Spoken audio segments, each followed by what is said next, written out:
जय हिंद दोस्तों। एक आपको कॉन्सेप्ट समझा रहे हैं, समझिएगा, कोशिश कीजिएगा।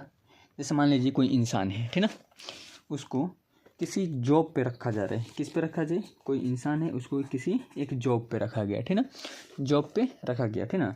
उस जॉब में उसको बोला गया कि आपको पहले वर्ष में जो सैलरी मिलेगा वो आपको मिलेगा 8,000 रुपया, ठीक ना।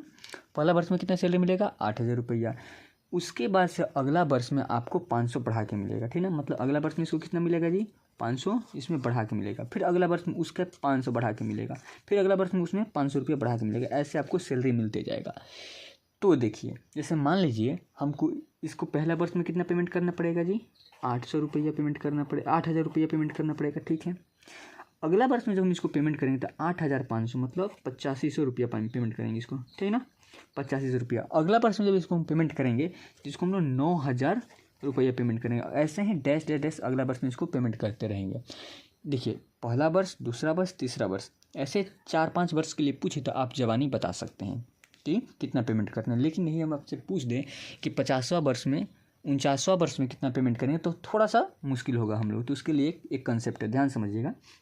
जैसे मान लीजिए पहला वर्ष में हमको 8,000 रुपया मिला, तो इसको हम ऐसे लिख लिए 8,000 रुपया, ठीक ना। उसके बाद से अगला वर्ष में कितना मिला जी? 500 इसमें जोड़ के मिलेगा, तो हम लोग लिखेंगे इसमें प्लस 500 जोड़ के मिलेगा, ठीक ना। इतना रुपया तो मिलेगा ही, ठीक ना। पहला वर्ष में इतना तो मिलेगा ही।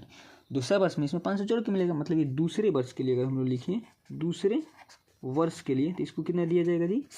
8,000 प्लस 500, ठीक है। यही बात करें हम तीसरे वर्ष के लिए कितने मिलेगा? तीसरे वर्ष के लिए तो इसको मिलेगा 8,000 तो मिलेगा ही, प्लस इसमें 500, अब प्लस इसमें 500 मिलेगा। फिर बात करें चौथे वर्ष में इसको कितना पेमेंट दिया जाए? चौथे वर्ष में तो 8,000 तो दिया ही जाएगा। हाई दोनों तो पेमेंट तो देना ही, इसको 500 प्लस 500 ये तो देना ही पड़ेगा, लेकिन इसके अलावा 500 और देना पड़ेगा हमको, ठीक ना। अब देखिए, अगर मान लीजिए 50वें वर्ष, 100वें वर्ष के लिए पूछ देती तो 5-5 सब जोड़ते रह जाइएगा, है। तो इसके लिए एक तरीका है, इसको हम लोग ऐसे लिख सकते हैं जी, चौथे वर्ष के लिए तो 8,000, ठीक ना, प्लस ये 3 गो 500 है ना, तो इसमें 3 गुने 500 कर दीजिए। कोई दिक्कत वाली बात नहीं है, ठीक ना। अब मान लीजिए 3 लिखा है, चौथे वर्ष के लिए पूछे थे, यहाँ पे 3 मल्टीप्लाई कर रहे हैं, ठीक ना। तो इसको हम 3 को हम ऐसे लिख दें तो कोई दिक्कत है आपको? देखिए, तो ये प्लस का प्लस रहने देते हैं, ये 2 में से 1 घटा, 3 में से क्या गया? 4 है ना, सॉरी 4, हाँ 4 में से 1 घटा के लिख देते हैं, गुने 3, और गुना ही 500 है तो 500 का 500 कर देते हैं, ठीक ना। कोई दिक्कत? देखिए, अब यहाँ पे समझिएगा थोड़ा सा, ये क्या लिखे हैं हम, ठीक ना।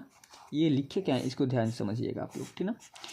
ये 8,000 क्या लिखे हैं? तो ये जो मूल वेतन जो था पहला वर्ष में दिया गया वेतन 8,000 रुपया, ये 4 में से 1 क्यों लिखे हैं? क्योंकि ये चौथे वर्ष का वेतन है, चौथे वर्ष का वेतन, इसलिए यहाँ पे 4 लिखे हैं। तो ये 1 माइनस का है किए हैं, क्योंकि एक इसलिए माइनस किए तो 1 साल का पेमेंट हो तो हेरी के पहले ही दे दिए हैं 8,000 रुपया ना इसको, इसलिए 1 माइनस किए हैं। समझ में आ रहा है कि नहीं आ रहा है? देखिए, ये 8,000 तो पहला साल का इसका पेमेंट है, ठीक ना।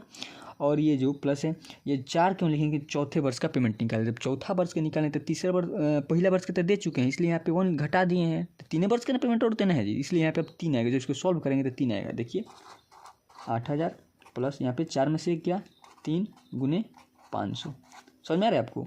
यही चीज़ है, ठीक ना। अब इसी चीज़ को मान लीजिए चौथे वर्ष के लिए पूछे तो आप टॉप दे बना दिए, ठीक ना, कि यहाँ पे 3 को 500 लिख दें। यही आपको 49वें वर्ष के लिए, 50वें वर्ष के लिए आपको पूछ दे, थोड़ा सा कन्फ्यूजन हो जाएगा हम लोग को, है कि नहीं। तो हम लोग क्या करेंगे, इसको जितना वर्ष के लिए पूछेगा उसमें से 1 घटा के लिखेंगे। अब मान लीजिए इससे सहूलियत क्या हुआ हमको, ध्यान से समझिए आप। जैसे मान लीजिए हम आपसे पूछें कि आप इसके लिए 49वें वर्ष के लिए बताइए, कितना वर्ष के लिए? 49वें वर्ष के लिए बताइए। इसलिए यही आपको सहूलियत हुई। देखिए कैसे, 8,000 तो देना ही है, प्लस 49वें वर्ष के लिए करना है। यहाँ पे चौथे वर्ष के लिए तो 4 में से 1 घटाए थे, 49वें वर्ष के लिए तो 49 में से 1 घटा लीजिएगा आप। समझ में आ रहा है? 49 में से 1 घटा क्या है? 500 का 500 कर दीजिएगा ऐसे ही। तो क्या हो गया इसकी? ये हो गया 8,000 प्लस 49 में से क्या? 48 गुने 500। अब इसका मल्टीप्लाई करेंगे, आप इसमें जोड़ देंगे, थोड़ा सा सहूलियत हुई कि नहीं।